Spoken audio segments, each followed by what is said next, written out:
famille, j'ai tellement le goût de parler à ce type. J'avoue, hein, j'ai le goût. J'avoue. Mais comme vous le savez, quand je parle de Mekam, c'est aussi le temps pour moi de coacher sur beaucoup de sujets parce que le temps est écourté maintenant. Bientôt, je ne pourrai plus parler. Ouais. Donc, c'est pas de l'acharnement, hein, juste que je l'aime beaucoup. Qui aime bien, châtie bien. Et je veux partir de cette toile avec au moins l'espoir que j'ai semé en lui le bon message qui va le désenvoûter, qui va l'aider à discerner, qui pourra servir d'autres Gabonais. Ouais. Mais la notion que beaucoup de gens ont à l'esprit, c'est que Goba me fuit. Moi, je ne fuis pas. Je n'ai jamais fui dans ma vie. Au contraire, c'est là où il y a le danger que j'ai toujours aimé partir. Vous comprenez? Donc jamais je n'ai fui devant quelqu'un, ou devant un problème, ou devant un challenge, ou devant une muraille, ou devant n'importe quoi. C'est les gens qui me fuient. C'est ridicule lorsque les gens disent qu'ils me traquent, alors que c'est eux-mêmes qui ne veulent pas me rencontrer. Parce qu'ils savent. Ouais, non? C'est comme si quelqu'un te dit, écoute, allons à la recherche de quelqu'un. Mais la personne part à la recherche de quelqu'un, mais dans son cœur, lui-même ou elle-même, elle ne veut pas vraiment faire ça. Parce qu'elle sait qu'elle n'a pas affaire à quelqu'un qui est victimisé ou bien quelqu'un qui est comme un agneau, elle a affaire à un lion. Elle a affaire à un homme qui se connaît lui-même et qui n'est pas en train de blaguer. Vous comprenez? Quelqu'un qui est assis, qui est posé, qui est humble, mais qui n'est pas con. Ouais. Donc c'est un peu ça le problème. Ouais. Les gens qu'on affronte dans la politique ont souvent de nous une mauvaise opinion. Et ils jugent mal des choses. Parce que c'est des gens qui jugent en apparence. Ils ne jugent pas en profondeur. Ils passent leur temps à mal évaluer les dangers. Et ils font des erreurs. Des erreurs, des erreurs. Et c'est dommage. Parce qu'à la fin, ils ne vont nulle part. Ouais. Donc, moi, je dis à cet élément-là que j'ai prouvé à tout le monde qu'il est un menteur. Je n'aime pas appeler les gens à la barre pour témoigner. Mais tout le monde est là, tout le monde peut témoigner. Hein. Pour ceux qui ont raté la vidéo précédente, j'ai prouvé que c'est un menteur et que le plus grave pour nous, c'est qu'il est chargé de la communication de jumping. Donc, un monsieur qui s'occupe du message de résistance, de liberté, c'est quelqu'un qui aime le Congossa et qui aime le mensonge et qui aime la propagande et qui aime l'extrapolation consciente pour nuire. C'est quelqu'un qui est nuisible et qui n'incarne en rien les valeurs que nous voulons dans une vraie opposition qui va prétendre un jour prendre le pouvoir. Voici l'exemple ultime. Il m'a vilipendé, il a fait la propagande, il est venu se mettre debout, il m'a condamné, je n'ai pas eu le temps de m'expliquer, je n'ai pas eu la parole, il m'a accusé, ils ont fait le hooliganisme, il a rallié les foules, des troupes sur ses lives, il a appelé tout le monde pour venir écouter le mensonge. Maintenant, j'ai prouvé à tout le monde qu'il a menti, en prenant lui-même ses propres propos, ses assertions, ses déclarations, sur mon propre cas. Là, on ne parle pas du plan B, on ne parle pas de Macron qui, soi-disant, est en train de travailler avec Ping pour prendre le pouvoir. On ne parle pas de la CPI qui mettra Ali Bongo en prison mais qui ne l'a pas fait. On parle de ma propre vie. Donc c'est sur mon propre cas que je vous ai prouvé à tous que cette coalition est une coalition de menteurs. Ils sont debout pour leur intérêt et non pas pour l'intérêt des Gabonais. Je ne parle pas des autres, je parle de moi-même. N'est-ce pas? Voilà. Ils ont voulu vous peindre de moi une image comme étant un gourou, comme étant quelqu'un de méchant, de mauvais, qui ira jusqu'à séquestrer une femme et l'empêcher de parler à sa mère, pour je ne sais quelle raison, quelqu'un qui se cache, qui fuit, alors que tout est faux du début à la fin. Et je répète encore à Alta Malanga, qui est très têtu, je suis chauffeur, non pas par contrainte, mais par choix. C'est le travail que j'ai voulu faire, c'est le travail que j'aime. Mais ce n'est pas ma profession, je ne suis pas allé à l'école pour ça. Donc fais attention. Le jour où tu verras mon résumé, le jour où tu verras mon CV, tu auras un AVC. Quand tu verras où j'ai travaillé, où j'ai enseigné, quand tu verras mes élèves, quand tu connaîtras réellement qui je suis, tu auras un AVC. Et ce jour-là, tu vas comprendre ce que c'est l'humilité. Tu comprends, non? Voilà. Donc, on ne m'a pas chassé de travail. Non. J'ai décidé d'être chauffeur de mon propre chef. Parce que j'aime la liberté et c'est un métier qui me donne de la paix. Je ne me sens pas coupable de quoi que ce soit. J'ai travaillé dans des endroits très compliqués qui m'ont mis en adéquation avec mes convictions religieuses. J'ai travaillé dans les cellules souches, j'ai manipulé des embryons, donc c'est bon. Hein. Donc, je pense qu'aujourd'hui, j'ai la paix, je fais mes affaires, je fais mon argent tranquille. C'est pas parce que je manque d'éducation que je fais ce que je fais. Donc, Alta Malanga vraiment fait un effort. Je sais que tu es gabonaise et que tu es habitué aux concurrences. Toi et moi, on n'est pas en concurrence. Il faut arrêter avec mon nom. Tu as fait du mal à Mekam, et Mekam, c'est mon frère, ça me fait de la peine. On n'est pas en concurrence. Tu comprends? On n'est pas en concurrence. Arrête. Vis ta vie de médecin au Gabon ou bien là où tu es, et puis sois heureuse de ta vie. Arrête Tu comprends? Dieu t'a donné une leçon. Tu veux humilier quelqu'un, mais il te montre que tu ne peux pas m'humilier. Tu ne peux rien me dire. Tu ne peux rien me dire. Rien du tout. Reste tranquille. Et laisse Mekam tranquille. Mekam a besoin de sortir de son envoûtement de Ping président. Il a besoin de rentrer en thérapie pour qu'il exorcise ses démons. Il a besoin de l'apaisement. Il a besoin de Dieu. Il n'a pas besoin de rentrer dans une histoire montée de toutes pièces pour nuire à quelqu'un qui accuse Ping et qui expose Jean Ping pour son incompétence et ses mensonges. C'est lui, dans cette histoire, la victime. Tu as ta caméra, tu as ton compte Facebook, tu es incapable depuis 17 ans de faire une vidéo pour demander qu'on retrouve ton ami. Tu es incapable de te mettre debout pour toi, ta soi-disant collègue de classe. Mais c'est Mekam que tu allais prendre pour qu'il devienne votre ambassadeur et le pauvre.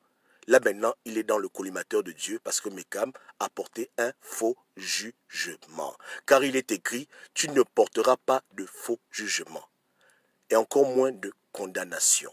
Ils m'ont condamné pour des faits qui sont faux, archi faux, faux et faux, refusant de voir la vérité en face, de comprendre que deux adultes qui ne se parlent pas, c'est entre deux adultes, ils ont voulu extrapoler, et même on m'a dit que j'ai même tué, j'ai enterré, beaucoup de conneries. C'est ça le travail des pinguistes. Depuis 4 ans, ils ont menti, menti, menti, menti, menti, menti, menti, menti et menti. Et même jusqu'à présent, ils ne croient toujours pas que je suis Gabonais. On aura même beau lui amener les photos de bébé, il dira qu'on m'a adopté. Voilà. C'est que ça c'est le degré d'entêtement idiotique dont un Gabon n'a pas besoin. Mekam est envoûté, Mekam est manipulé, Mekam est fou. Tout le monde l'utilise, tout le monde le sert de lui comme un cheval, comme un tremplin, c'est ridicule. Alta Malonga. Et un peu honte, je ne clash pas les femmes. Mais toi-même, tu n'as pas la caméra? Les frères de Anna, ils n'ont pas de caméra? Elle-même, la maman elle-même n'a pas une caméra. Pourquoi elle-même ne parle pas et dit qu'elle voit sa fille? Pourquoi elle passe par Mekam pour venir m'emmerder dans mon travail pour le Gabon? Jusqu'au point où Mekam est tellement ridicule qu'il affole mes parents. Voilà les évidences. Vous comprenez? Moi j'ai un pote qui est mort en 2009. Et c'est un pote qui me l'a dit. Mais à supposer que mon pote serait porté disparu, j'aurais fait une vidéo pour dire que mon ami a disparu. Il est où dans le foutu Gabon? Je serais allé au poste de police, j'aurais porté plainte, j'aurais investigué. Mais les gens qui disent qu'ils me cherchent, c'est les gens qui me fuient. Et les gens qui m'accusent, ils savent que je n'y suis pour rien. S'ils ne sont pas en contact avec leurs parents, c'est eux-mêmes. Ils n'ont qu'à dire la vraie raison. Et puis c'est bon. Ouais, hein? Mais Mekam, il a cru au plan B. Il a cru que Macron et Ping se voyaient la nuit. Il a cru que Ping devait prendre le pouvoir. Il a cru que Ping, président. Il a cru que Ping devait organiser les élections législatives. Il a cru que Ping et Ban Ki-moon se voyaient la nuit.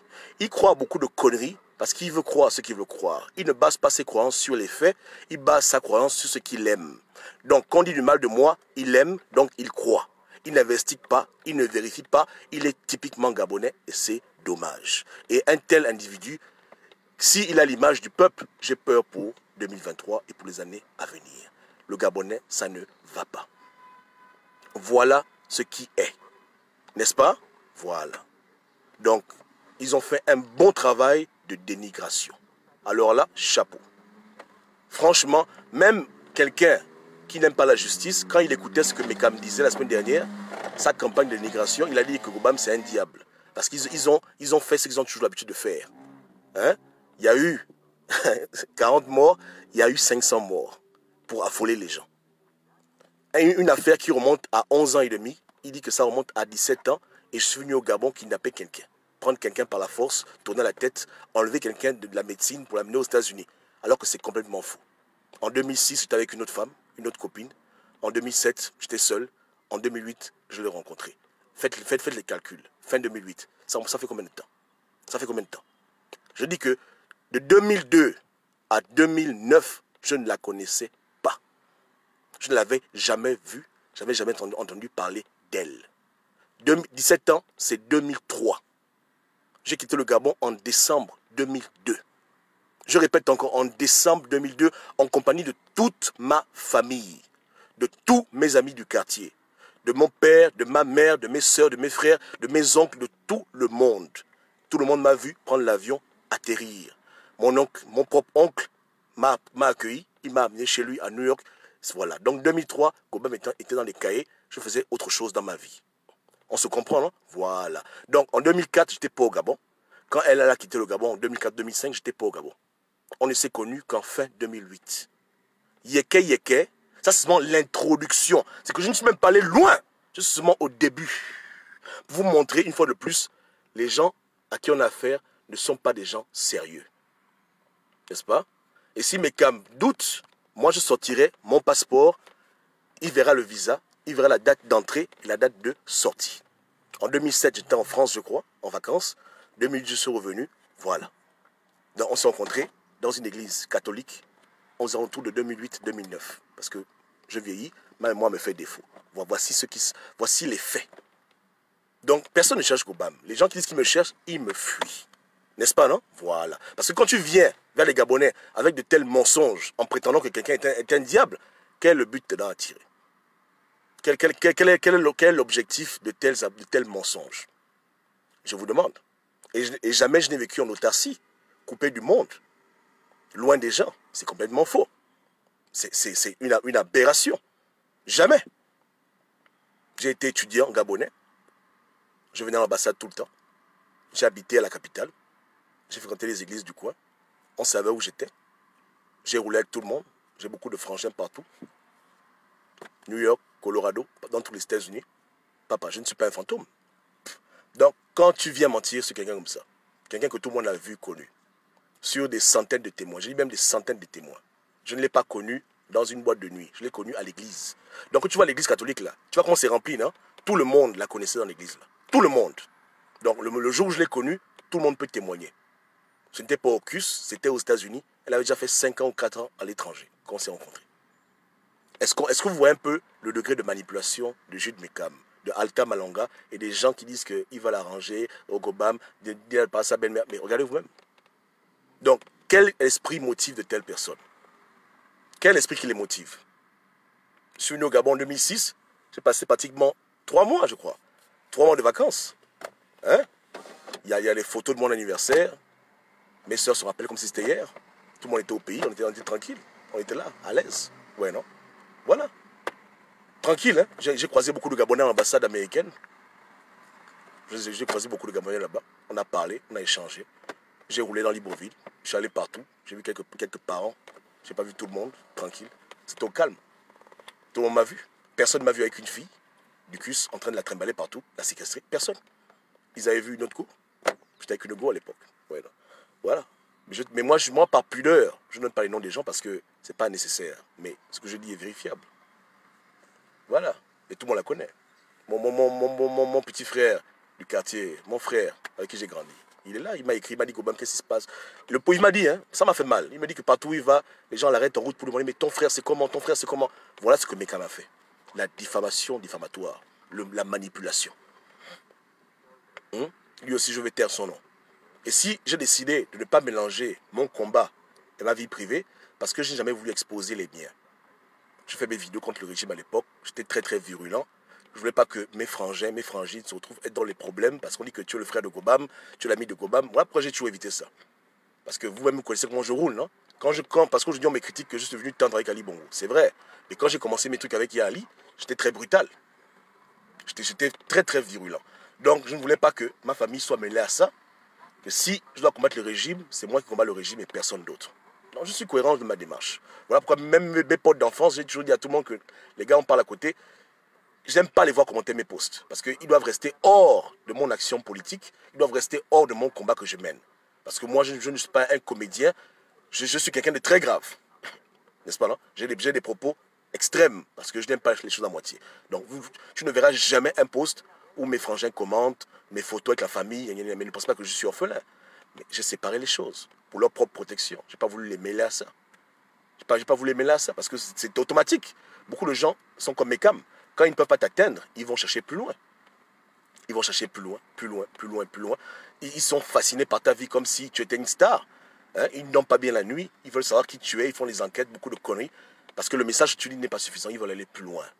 Au lieu qu'ils se limitent à mes paroles, à mon message, à mon coaching, ils vont chercher. Chercher. Pire encore, quand tu exposes à nu leur président élu, tu le prends comme un bébé, tu le mets à poil devant tout le monde. Là, ça les fait mal. Ils creusent. Donc, ou bien, il faut qu'on arrête. Et je me rappelle même à l'époque, j'ai même mon pote qui est en France ingénieur, à Sagem, qui était venu me voir, que tout le monde connaît ici. Enfin, pas tout le monde, mais en famille. Karim. Voilà. Et quand Karim est venu, je vais l'appeler Oncle Mago. Il y a un problème. C'était en 2009-2008. Vous comprenez le oui, non? Je ne suis pas n'importe qui. Je ne suis pas un bandit, un brigand, un fugitif. Les gens sont fous. Quand je marche la tête haute. Je ne me retourne pas derrière pour voir qui me poursuit. Je marche la tête haute. Je suis un coach de haut niveau. Je ne fais pas les choses en bas, caché, on dirait une petite souris. Non. Quand je prends l'avion, je m'assois, place à faire, je descends, je prends mon sac, j'avance. Il n'y a pas quelqu'un devant moi qui dit qu'il va me chercher, les pancartes, c'est faux. C'est des histoires, tout ça. Tu comprends, hein? Quand je dis que j'arrive quelque part, je préviens, je dis que j'arrive. Il n'y a pas de surprise. Hein? Voilà. Je dis que si tu vois la route là, non, oui. J'arrive là, par la route là. Voilà comment je suis. Je ne suis pas Jean-Pierre, je ne suis pas les gens de la coalition, je ne suis pas un menteur, je ne suis pas un plaisantin. Donc quand je dis que c'est un problème qui concerne deux adultes, fais-moi confiance, ça concerne deux adultes. Ça ne me concerne ni d'Adam ni d'Ève. Je n'ai vraiment rien à foutre de cette histoire. Vous comprenez, hein? C'est entre les adultes. Si la fille parle par sa mère, c'est leur problème. Ça ne me regarde pas. Je n'ai vraiment rien à cirer. Donc la campagne de dénigration, la campagne de diffamation, j'appelle ça échouer. Je les note, je leur donne moins 2 sur 20. Moins 2. Voilà. Vous comprenez, non? C'est comme ça. Donc, il faut qu'on arrête. Moi, je dis à Mekam que Mekam doit faire un effort. Il a dévié du combat. Et il donne au Gabon un mauvais exemple. Parce qu'il est quand même ministre de la communication de Ping. Et à quoi le Gabon va ressembler si un jour il a du pouvoir? Si on remet à un tel individu du pouvoir, qu'est-ce qu'il va faire? Maintenant, il va partout dire aux gens que je voulais le sodomiser, je voulais l'envoyer en prison pour qu'on le sodomise. Non, je l'ai prévenu que si tu fais une interview avec des faux témoins, avec des mensonges, tu vas répondre pour toutes les faussetés que tu vas balancer. Je t'enverrai en prison. Je te porterai plainte et je mettrai ta tête à prix. Parce que j'ai les moyens de ma politique. Si je dépose sur ta tête 10 000 euros, il y a quelqu'un qui va te récupérer, qui va te faire ça dur. Parce que moi, ma justice, je n'attends pas le juge. Je dépose plainte lundi, le juge me raconte sa vie. Mardi, je dépose l'argent, je dis, bon, voici 10 000 euros, attrapez-le, tabassez-le. Voilà comment je roule. Donc, je teste mon prévenu, que ne t'amuse pas avec moi. Si tu continues ta campagne de diffamation, il y aura des conséquences. Maintenant, il dit à tout le monde que je lui veux du mal. Non, c'est action, réaction. Si tu traverses la ligne rouge, il y aura des conséquences. C'est tout ce que j'ai dit.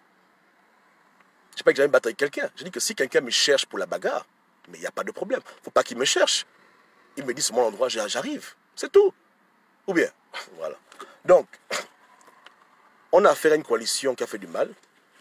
Et beaucoup d'énergie a été dépensée, beaucoup d'encre. Ils ont distrait beaucoup les Gabonais. Parce que l'histoire a été vraiment intéressante. Ça, c'est l'histoire qui passe à la télévision. Tu vois, quand on fait les documentaires à la télévision, on dit voilà, avec la voix de l'envoyé spécial, là, le kidnappage, il y a eu 17 ans, un gourou d'une secte. Il a pris, il a lavé le cerveau, avec la musique derrière. Les gens étaient captivés par le Congo. Ça, c'était tellement beau à entendre. Ça les paraissait tellement réel.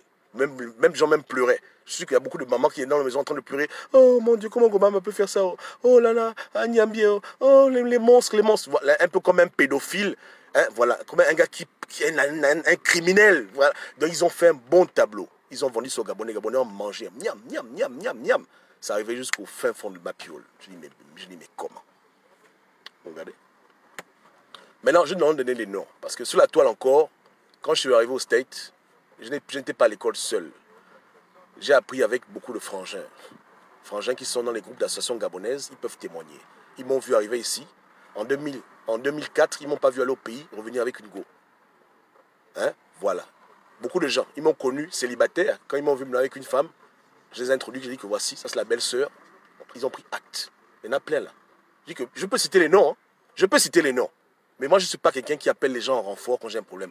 Je règle mes propres foutus problèmes.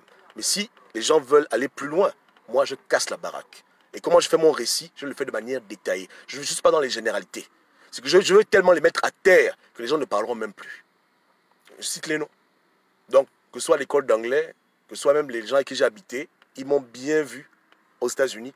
Là, présent, ils ne m'ont pas vu au CUS en 2004 aller prendre quelqu'un, arrêter l'école de quelqu'un. Jamais de la vie. Au contraire. On était des gens consciencieux. On n'était pas là pour être en train de manipuler. Pourquoi on va faire ça? Pourquoi?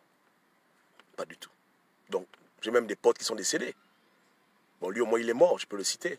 Mon frère Smaïn, hein, Smaïn Abou, il est mort dans mes bras. Le jour qu'il a fait l'accident de voiture à Baltimore, le frangin m'a appelé pour dire que le frangin est à l'hôpital. On a pleuré Smaïn. Et quand Smaïn est mort, il était mort avec Magou était avec moi. On était ensemble à l'hôpital. Les gens racontent même quoi. Hein? Smile est mort quelle année? J'ai oublié. Il est mort en 2009, 2010, j'ai oublié. On est partis ensemble. J'ai vu sa sœur qui pleurait. Un camion l'avait ramassé. Il était en train d'agoniser. La nuit, là, il est décédé. J'étais à Baltimore. Je sortais des cours. On dit que le frangin, voilà, ton frère est décédé. Quelqu'un avec qui on est venu la même année. On a pris ensemble, on a mangé ensemble, on a roulé ensemble. L'affaire là est très grave. Si je parle, c'est dangereux. Vous comprenez? C'est très grave. Je dis que je ne suis pas un fantôme.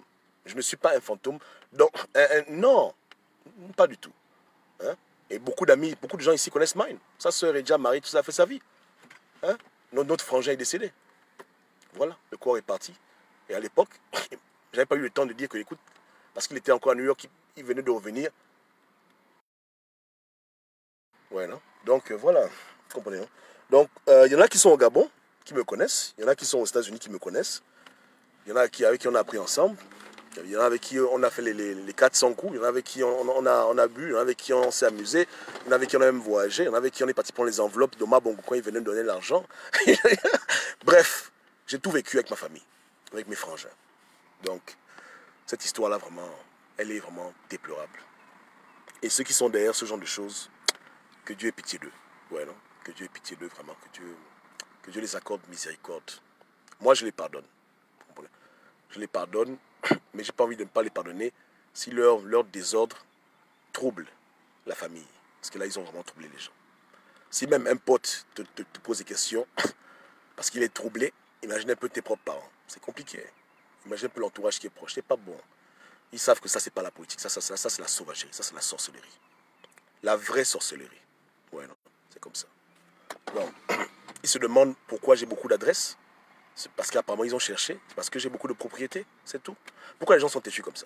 Vous voyez, c'est que quand plus ils découvrent, plus ils se font mal. C'est triste. C'est triste. C'est malheureux. C'est malheureux. Pourquoi? Parce que j'ai parlé de Pink.